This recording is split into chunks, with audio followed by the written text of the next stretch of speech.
My name is William King. I'm 36 years old.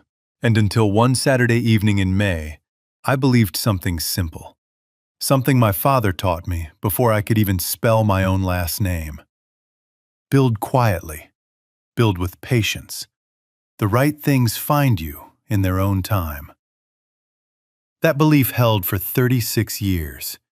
It held right up until my mother-in-law lifted a glass of champagne in front of 300 wedding guests and humiliated me without ever once saying my name out loud.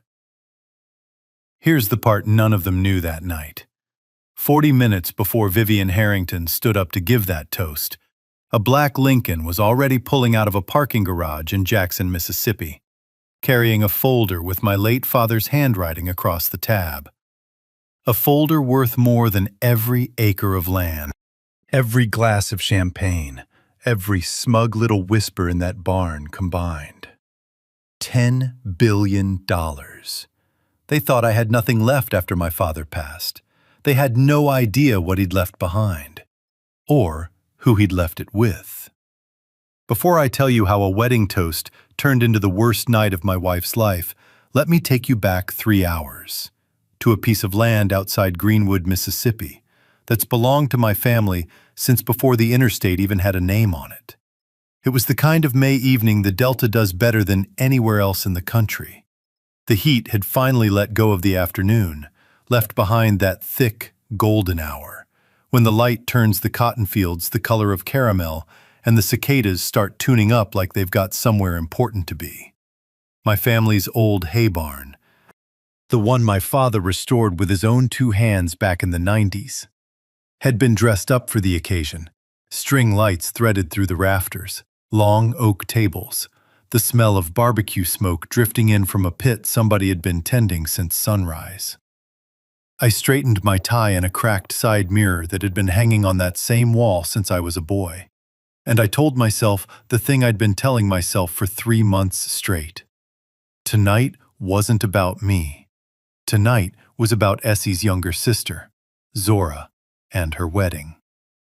And the last thing on earth I needed to do was make it about anything else. That had always been easy for me, staying out of other people's spotlights. My father used to say I came out of the womb already practicing patience. Most days, I took that as a compliment. I'd spent 15 years as an architect designing buildings nobody ever thanked me for by name. And another 8 quietly funding small rural schools nobody knew I had anything to do with at all. I liked it that way. A man doesn't need his name on a thing to know he built it. Essie found me by the drink table, laughed when she noticed I'd missed a button on my jacket. "You'd forget your own head some days, William King." She fixed it for me with that easy, polished confidence she'd always carried, the kind that used to make me feel lucky, and lately, more and more, had started making me feel small in rooms I used to feel steady in. I let it go, the way I let most things go that year. My wife had a way of making a room feel like it had been arranged just for her, for most of 13 years. I hadn't minded sharing that light. There was a version of Essie, years back, who used to fall asleep with her hand flat against my chest, like she was checking my heart was still going. I couldn't tell you exactly when that version of her went quiet. I only know that somewhere along the way, I'd stopped expecting her to come back. We took our seats near the front of the barn, close enough that I could see her mother's face clearly when Vivian Harrington rose from her chair, tapped a spoon against her glass 3 times, and waited for the room to settle. "Some girls," Vivian said, her voice carrying clean across the barn the way a voice only carries when it's used to being listened to, "marry for money. They marry for land." She paused a half-second longer than she needed to, just long enough for 280 pairs of eyes to drift, almost by instinct, toward me. "But my daughter, my Essie, she married for the heart." The room laughed. Somebody near the band whistled. Essie laughed loudest of all, squeezing my hand under the table like the 2 of us were in on the same joke together. I smiled the way a man smiles when the whole room is watching to see if he will. I didn't trust myself to do much else. That's when Essie's Apple Watch lit up against her wrist, angled just enough toward me that I caught the message a full second before she did. It was from her brother, Darius. 4 lines, glowing pale blue against her skin in the dim barn light. Told you he'd stay quiet. Phase 2 starts the second this wedding's over. The back 40 and the old parcels are as good as ours. I didn't move. I didn't say a single word. I just looked down into the champagne in my hand and watched my own knuckles go white around the stem of the glass. 2 weeks earlier, Essie had asked me, almost in passing, whether I planned on selling the land behind the barn, since it was just sitting there, not doing anybody any real good. I'd told her it wasn't for sale. She'd smiled, kissed my cheek, said, "Just thinking out loud, baby." I'd let that go, too. My father's voice came to me then, the way it sometimes still did, low and even, the way he used to talk on the porch after supper. Silence is not weakness, William. Silence is the strongest weapon you'll ever own, as long as you're not using it because you're afraid. I wasn't afraid. Not anymore. I set my glass down, careful, deliberate, and looked out across that barn at every laughing, satisfied face that had no idea what was already quietly in motion behind it. Because what Essie and her family had mistaken for 13 years for a husband who'd simply learned to keep his head down was about to turn out to be something else entirely. And the man already turning his Lincoln off Highway 82 toward the farm that very minute wasn't coming for the wedding. He was coming for me. A man can stand in a room full of people who claim to love him and still feel like the only stranger in it. That's exactly how I felt slipping out from under those string lights, laughter still rolling behind me like a wave I just managed to duck under in time. I told myself I only needed air. The barn was thick with bodies and barbecue smoke, and nobody questions a groomsman who steps outside for 5 minutes. Not even when that groomsman happens to be the bride's brother-in-law, the only black landowner in 3 counties whose family has been farming the same dirt since before most of the guests' grandparents arrived in the Delta. Behind the barn. The night had gone that particular shade of dark Mississippi does so well, thick with cicadas and the smell of damp soil that never quite dries out. Not even in May. I stood near the old equipment shed, hands in my pockets, and let myself breathe for the first time in an hour. That's when I heard them. I recognized the first voice before I even saw who it belonged to. My wife, Essie, and her younger sister Zora, the bride herself, still in her gown, the hem already gathering dust along the bottom, tucked into the shadows near the propane tank. Voices low, but not nearly low enough. "You need to move fast," Zora was saying, "before Attorney Monroe sends whatever paperwork he's been sitting on. Mama said he started getting things ready to transfer over to William last month. If that goes through before the courts settle anything, we lose our window." "Don't worry about Monroe," Essie's voice, flat, impatient, the edge she used when a conversation felt beneath her notice. "He's old. He's loyal to a dead man. Loyalty doesn't pay anybody's bills, Zora. William won't say a word. He never does." I should have walked away right then. Instead, I stood very still, the way my father taught me to stand when I was a boy hunting squirrel out near the bayou. Still enough that the world simply forgets you're standing there at all. A twig snapped under my boot. Just one. It was enough. Essie turned, quick, the way people turn when guilt's already sitting heavy on their shoulder. And in that motion, something slipped loose from the pocket of the light jacket she'd thrown over her dress, fluttering down into the grass at her feet. By the time she'd composed herself enough to notice, I'd already eased back into the dark beside the shed, my pulse going harder than I wanted to admit to myself. I waited until both of them had drifted back toward the lights. Then I crossed the grass and picked it up. A single folded sheet, soft along the creases the way paper gets when it's been carried around for weeks. Opened and refolded more times than its owner probably wanted to count. At the top, a law firm letterhead, out of Jackson, Mississippi. Below that, 6 words that tilted the whole night sideways under my feet. Land Transfer Agreement. William King. I read it twice before I trusted myself to breathe normally again. I didn't understand all of it standing there in the dark. Not yet.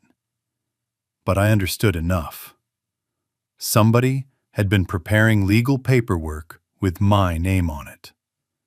And it hadn't been me. I folded it back along its own crease, tucked it into my breast pocket, right over my heart. The way you carry something you're not quite ready to look at straight on yet. I hadn't even gotten my breathing all the way settled before Darius found me. There he is. Darius Harrington had a particular way of walking up on a man, like he was doing him some kind of favor just by showing up at all.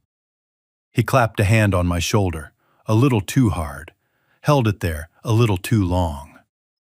William, my man, let's just be honest with each other tonight. All right, I said. My sister's daddy never liked you. You know that? Not from day one. Said you were too quiet for his taste. Quiet men make Harrington men nervous. Always have.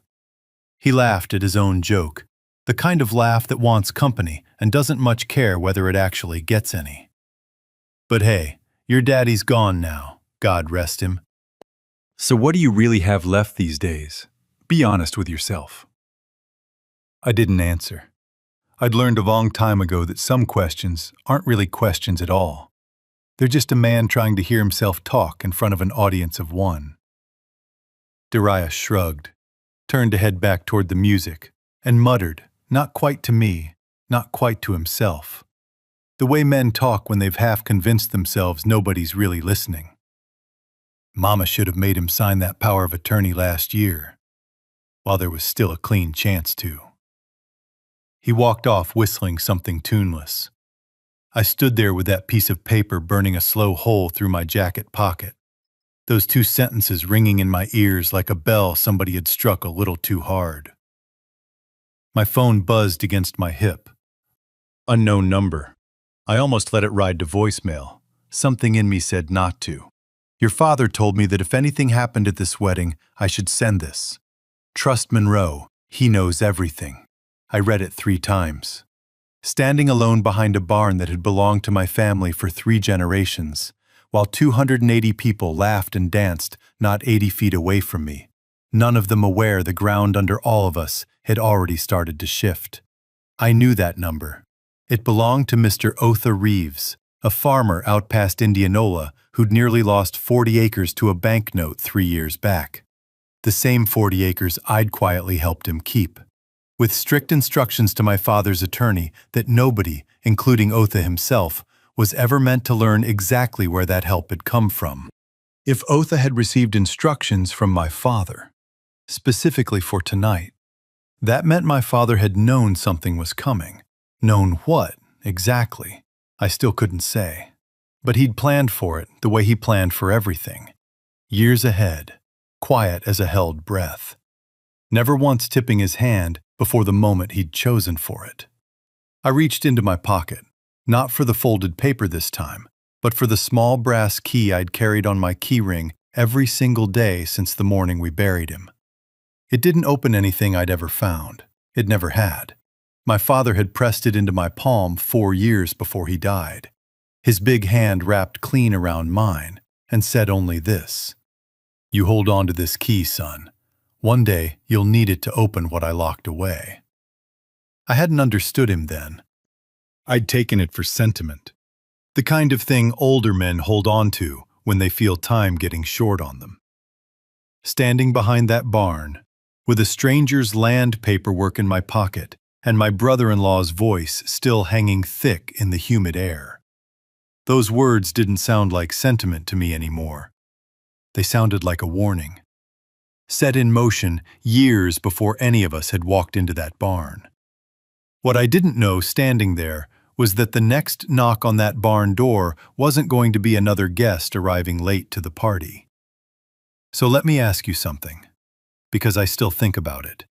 If you found proof, in the middle of a wedding, that your spouse's family was already moving to take land that's been in your family for generations, would you confront them right then and there? Or stay silent and let the truth find its own time? The way I did? Drop a 1 if you'd have spoken up on the spot, or a 2 if you'd have waited it out like me. Because 40 feet from where I was standing, the truth was already turning up the driveway. And it was about to answer that question, whether I was ready for it or not. At exactly 10:36 p.m., headlights swept slow across the gravel drive. A black Lincoln Town car rolled to a stop right at the edge of the party, almost like it had been timed down to the minute. I knew before the door even opened who was sitting behind that wheel. I'd known the second Otha Reeves's text lit up my screen. Mr. Thaddeus Monroe stepped out in a gray suit that hadn't wrinkled once in 62 years of Delta heat. Exactly as composed as he'd looked at my father's funeral 5 months earlier.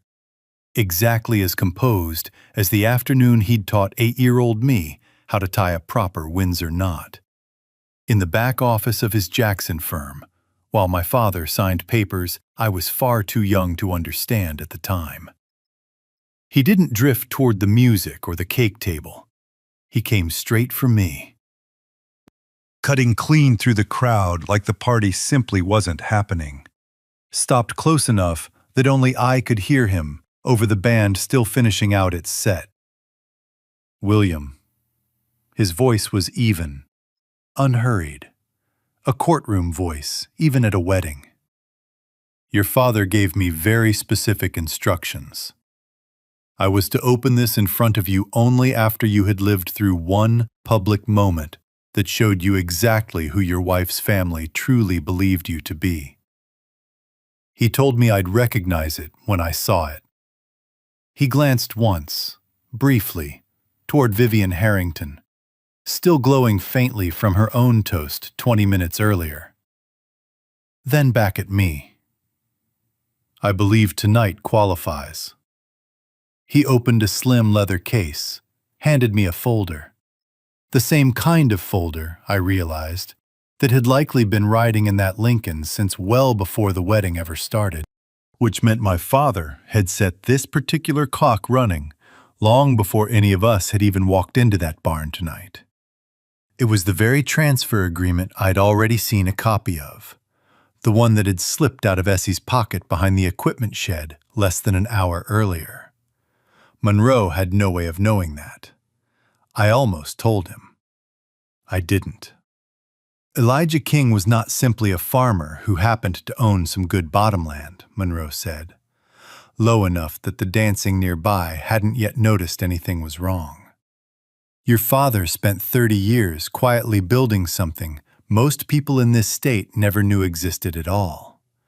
Agricultural landholdings across 4 counties, partnership stakes in 3 regional agricultural corporations, investment positions dating back to the early 90s, compounding the entire time, without a single soul outside this firm aware of it. He looked at me steadily. William, the trust your father left specifically in your name is valued at $10 billion. I heard the number. I'm not sure, even now, that I fully understood it in that first moment. Numbers that size don't fit easily into a man's chest while he's standing in his in-law's barn, with barbecue smoke still clinging to his jacket and wedding cake cooling untouched on a table 20 feet away. There's something I didn't fully understand about my father until that exact moment. There's a particular kind of strength that doesn't announce itself, the discipline to hold your full hand back, not out of fear, but because you understand that the right moment will do more work for you than the loudest argument ever could. My father had spent 30 years quietly practicing exactly that, without ever meaning to. So had I. That isn't all of it, Monroe continued, turning to a second page. For the past 3 years, that trust has been quietly funding every small farmer support program and every rural school initiative you've personally been running, William. Except none of it was ever coming out of your own pocket the way you believed. It was his money, moving through you the entire time he was still alive, and it hasn't stopped a single day since he passed. He turned the folder so I could see it for myself. 17 names, typed plain down the page. 17 small farms scattered across the Delta. Men and women I'd quietly helped over the years whenever the banks came calling. Otha Reeves's name sitting third from the top. Exactly where I'd have expected to find it. Every one of those notes, Monroe said, is now held under William King's name outright. Your father bought them out himself, one at a time, over the past 6 years. He never told you, because he didn't want you carrying the weight of it before you were ready to. He wanted you doing that work because it was right, not because you understood what was quietly standing behind you the whole time. Something moved through my chest I didn't have a clean word for. Grief and a strange, full kind of pride wrestling each other over the same small piece of ground. The way they'd been doing ever since the funeral 5 months back. I became aware, slowly, that the music behind us had stopped.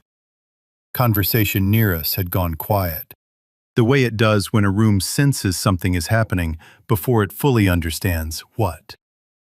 Phones were already coming up out of pockets and clutches, the way they always do now.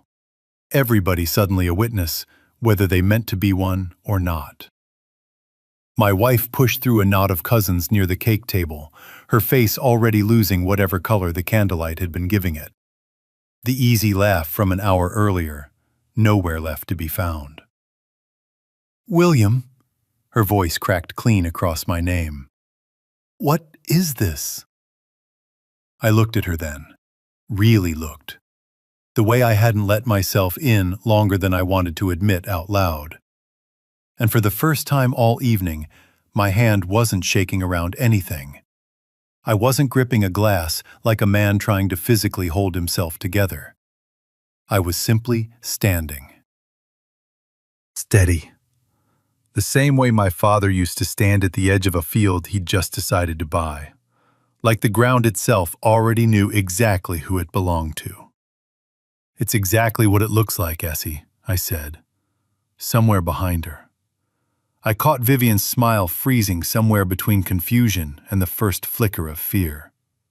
The particular look a person gets when the floor they've been comfortably standing on for years quietly turns out, without warning, to have been a stage the entire time.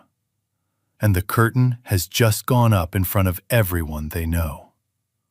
Monroe wasn't finished. He had never once in his life been a man to leave a thing half said. There's one more matter, he said, and something shifted in his tone that put the hair up on the back of my neck. That your father was very specific about including tonight. Of all nights.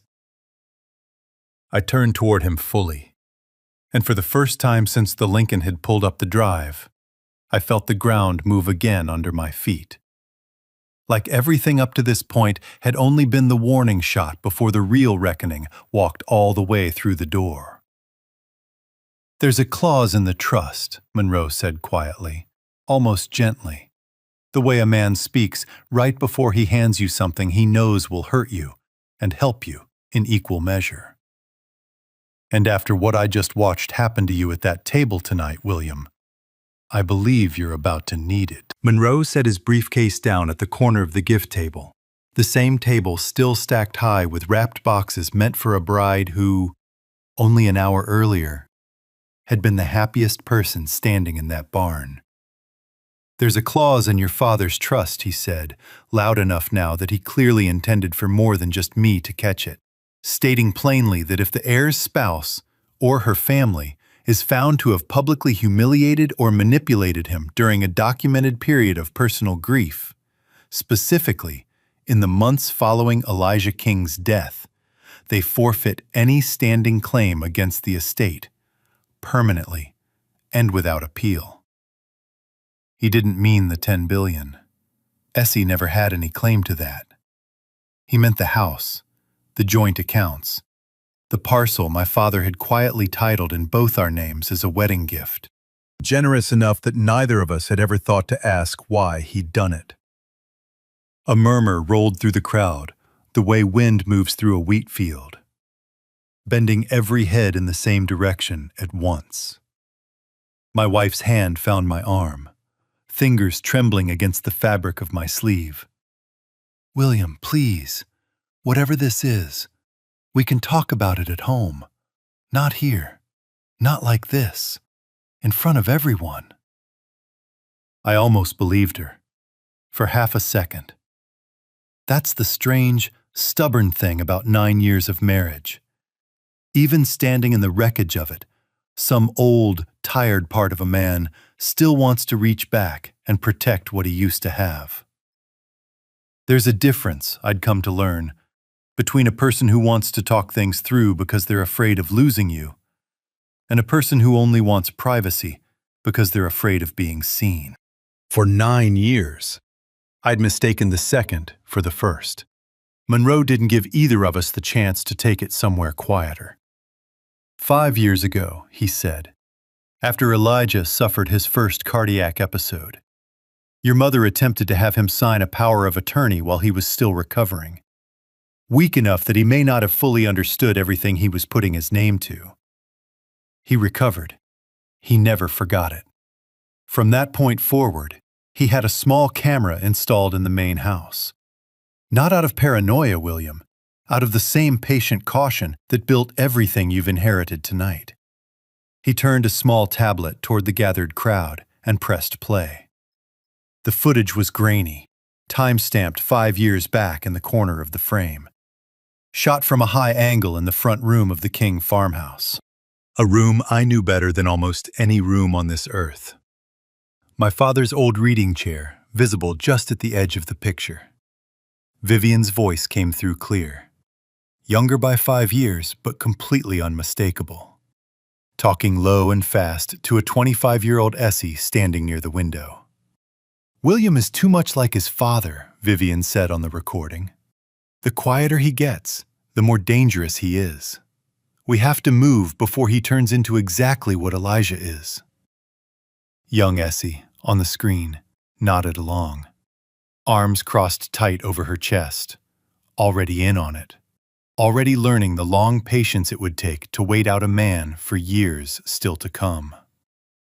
The barn had gone dead silent, except for cicadas drifting in through the open doors, and somebody's toddler fussing 2 tables back. 300 guests, and not a single one of them said a word.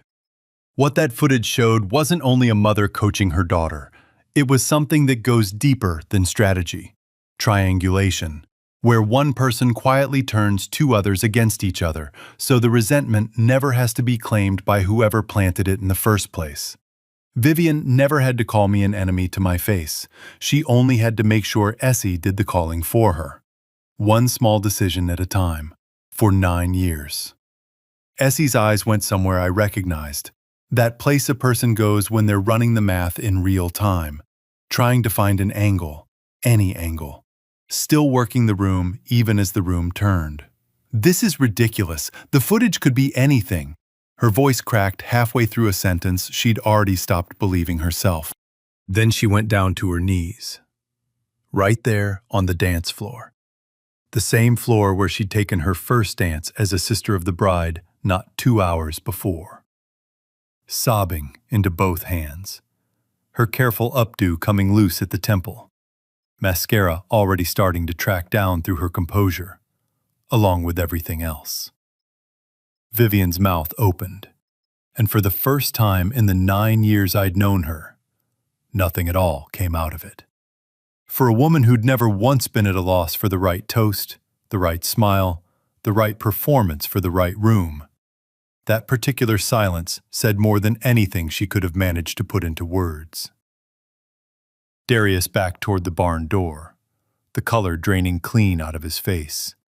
The swagger he'd been wearing all night long gone, like it had never once existed at all. An older cousin of Essie's family, a man I'd only ever known as Uncle Roy, who had sat across from me at every single holiday table for 9 years, without once asking me a real question about my own life, passed close behind me on his way out toward the parking lot and muttered, just loud enough for me alone to catch it, "You deserve every bit of what's happening to this family tonight." I didn't answer him either. I'd run clean out of things I needed to prove to that particular side of the family. I looked down at the woman who, until that exact moment, I would have still called my wife. Still on her knees, 2 dark lines tracking down a face I had woken up beside every single morning for 9 years. And I felt something settle low in my chest that wasn't quite satisfaction. It sat closer to relief. The particular kind you feel when a wound you've spent years pretending isn't infected finally gets properly lanced.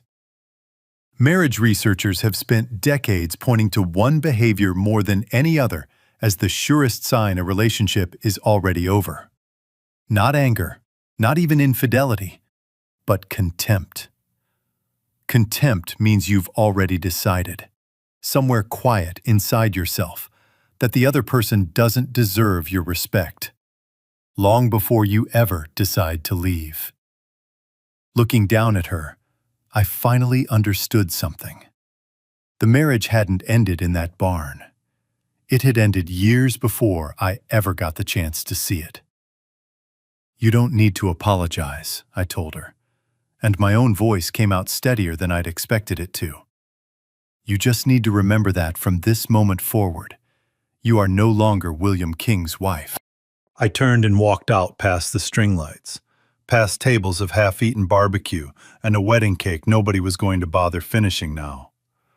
Out into the warm Delta night, where the cicadas hadn't slowed down for a second, like nothing at all in the world had just changed. Behind me, I could hear Vivian's voice finally finding itself again, sharp and panicked, calling out for Monroe, for Essie, for anybody left in that barn still willing to listen to her. Nobody was. What none of them understood yet, what I was only just beginning to understand myself. Standing alone under a sky with more stars in it than the porch lights back home ever let us see. Was that the hardest part of that night wasn't behind me yet? It was waiting 3 days off, inside a folder Monroe hadn't even finished opening, and on a small flash drive sitting quiet in a desk drawer, holding the very last words my father ever recorded for me. The morning after a man's whole life changes, the world has the nerve to look exactly the same as it always has. I stood out on the back porch of the King family farmhouse, coffee already going cold in my hand, watching the same sun come up over the same cotton fields it had been coming up over since long before I was born. The porch swing creaked under me, stubborn as ever. My father used to joke that thing had been creaking since the Eisenhower administration. Not one board of it had ever been replaced. Because some things, he said, are better left exactly as worn in as they've earned the right to be. My phone hadn't stopped buzzing since 6 that morning. Essie, mostly. A dozen messages, then 2 dozen, swinging back and forth between apology and accusation. Like a woman still deciding which version of herself she wanted the record to remember. "Please, William, can we talk? You owe me a conversation after 9 years." I didn't owe her a single thing, and for the first time in longer than I could honestly remember, I let myself believe that without a trace of guilt attached. I didn't answer one message. I forwarded the entire thread, screenshots included, straight to Monroe, and went back inside to pour a second cup of coffee I didn't especially want, just to give my hands somewhere useful to be. 3 days later, Monroe called. "Your father left one more thing," he said. Without any of the ceremony from the wedding night, steady and plain, no different than usual when it was just the two of us on the line. A rural community development fund. $500 million, William. He wanted it used to continue exactly the kind of work you've already been doing out there for years now. The small farms, the schools. He simply wanted you to finally have the resources to do it properly, out in the open, instead of quietly bankrolling it out of your own salary the way you've been doing since you were 28 years old. I sat with that for a long moment before I trusted my voice enough to thank him. That same afternoon, I drove out to the family cemetery on the back 40. The very 40 acres Darius had bragged about claiming for Phase 2 only 4 days earlier. The same 40 acres that, as it turned out, had never once belonged to anyone but the King family to begin with. My father's headstone sat plain and gray under a pecan tree he'd planted himself the year I was born. The same tree Otha Reeves always swore was stubborn as Elijah himself, for refusing to drop a single nut before October, no matter how early the first frost came through. Monroe met me there, holding a small flash drive cupped in one closed hand like it was something fragile enough to need protecting. He recorded this about a month before he passed, he said. He told me not to give it to you unless I was certain you'd already lived through whatever this turned out to be. I am certain now. I drove home, played it that night, alone, in the same front room where a hidden camera had once quietly caught Vivian Harrington's true face on tape. 5 years before any of us had known enough to go looking for it. My father appeared on the screen, thinner than I remembered him at the very end, but steady, the same calm sitting in his eyes that he'd carried his entire life. "If you're watching this," he said, "it means they've shown you exactly who they are. I'm sorry it had to happen that way, son. I always hoped I was wrong about them. But I built a habit a long time ago of preparing for the version of events I prayed I'd never have to see. And I'd rather you walk in ready than walk in right about being wrong." He paused. He always did that right before saying the things that mattered most. "Now I want you to do what we always talked about doing together. Build for the people of this delta. Money was never the point, William. It's only ever been a tool. The real legacy is what a man leaves behind for the people who never had a single soul looking out for them. That's the only inheritance worth protecting in the end." I sat with that recording a long while after the screen went dark, the porch swing creaking faintly through the open window, even though nobody was outside sitting on it. I thought back, then, to something Uncle Roy had said to me on his way out of that barn 4 nights earlier. Not the bitter line about deserving everything that had happened, but something quieter, something he'd murmured almost under his breath, passing me a second time near the parking lot, like he hadn't fully meant for anyone to catch it, but me. "Your father," he'd said, "was so proud of you." I hadn't had room to sit with those words that night. I had all the room in the world for them now. Essie filed for divorce 2 weeks later. Her attorney tried, briefly, to argue some claim against the trust on her behalf. It took Monroe exactly 1 phone call and 1 unblinking reference to that footage to end the conversation for good. She walked away from 9 years of marriage with precisely what the prenuptial agreement she'd once fought to renegotiate, the week before the wedding, and lost, had always promised her. Nothing tied to Kingland, King money, or the King name. Vivian Harrington stopped showing up at the church socials she used to run like a second pulpit. Darius drifted out of the Delta altogether by midsummer. Men like him usually do, once a room stops laughing along with their jokes. I never went looking for either of them, and I haven't heard a word from them since. Some silences are worth letting stay exactly as quiet as they've finally become. Most mornings now. I walk the fields with the same patience my father always carried. Slow, unhurried. Like the land itself has all the time in the world and fully expects a man to match its pace.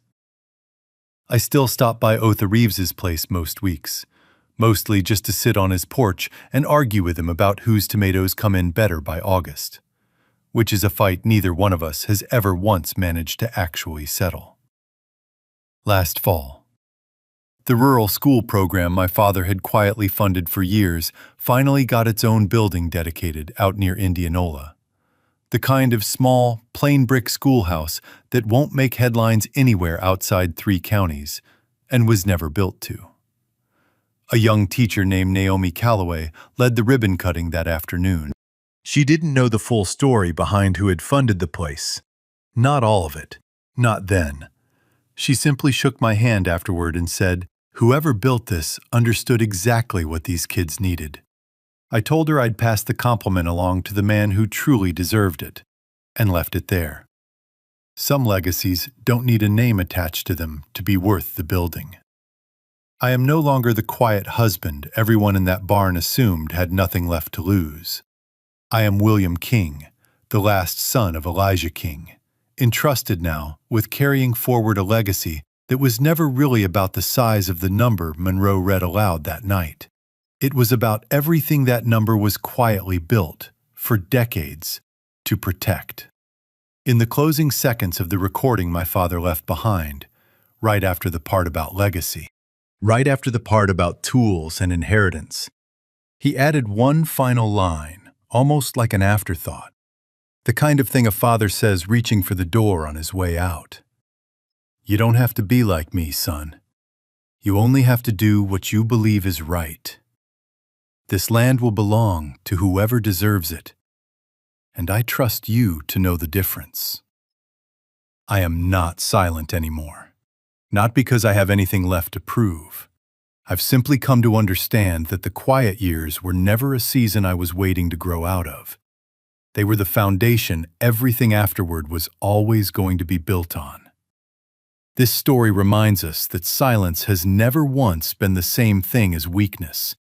Not in a marriage, not in a family, and not across the long, patient years it takes to build something that actually lasts. Real legacy was never about the number sitting in an account. It is about what we quietly protect, for people who may never even learn our name. So if you've spent decades inside a long marriage, hoping your own sons or grandsons are never taken for granted the way William nearly was, take heart. Truth keeps its own timeline. Dignity outlasts performance, every single time. And sooner or later, in this life, or simply in how we're remembered afterward, the truth finds its way to the surface, and it sets things right. This video is a work of fiction created with the assistance of artificial intelligence. All characters, events, and situations are not real and do not represent any actual people or true stories. The content is intended for storytelling and emotional illustration. These are authentic human stories, shaped by real pain and real dreams. AI helped with grammar, flow, and structure, but the heart, the moral weight, and the life-changing lessons belong entirely to the human creators and their audience. Production team story and screenplay by Quinn Fung. Character development and visual conceptualization by Chris Wynn. Video scripting and scene adaptation by David Wynn. A passionate team dedicated to bringing this story to life.